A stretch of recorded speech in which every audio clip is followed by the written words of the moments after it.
South Sudanese and particularly intellectuals in all various communities should adopt a peaceful proceeding to advocate for their rights and communities without the need to resorting to tribalism, because any tribe or any clan can fight, and I'm very sure if this is the attitudes youths wants to constantly have in mind, South Sudan will not have peace for a long time and it may not even exist as a united sovereign state. Also, the government should really speed up the development of Ranchal City. I'm sure it will end the bragging about land grabbing issue in Juba. The relocation of CBD is crucial for various reasons socially and economically. In addition, Juba weather is not really an ideal place for a capital city. Juba should be a commercial city as it is. Ranchal is the strategic location for the CBD. Another important issue which I think would solve the land issue is the conciliation of Dr. John Guy's idea of land belong to the communities. In my opinion, it would be a good idea to revise the constitution in relation to the land ownership. The land should be owned by the state government and federal government. Doing this will cease communities from claiming that the land belongs to them indefinitely. Also, in my opinion, the idea of the land being owned by the government, I just believe that it will enable the government to subdivide the land according to the people's needs and the government.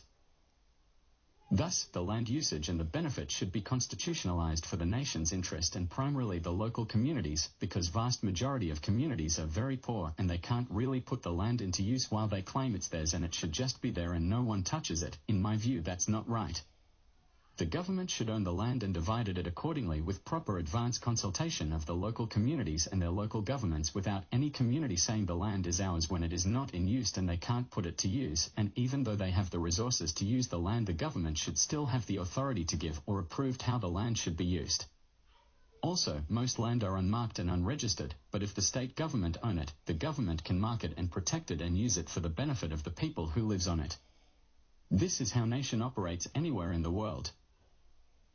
This is why being a politician is all about, and this is why people form governments in the first place, to facilitate laws and regulations and do everything to harmonize communities' coexistence. The land must be used wisely for the benefit of the people. Development cannot happen if communities hijack lands and claim to be theirs indefinitely. Anyone that owned a land should register it and have land registration number on files, especially if they actually use it, and if the land is unused then is a wastage of land. The government should always have plans for the land usage for the benefit of the people.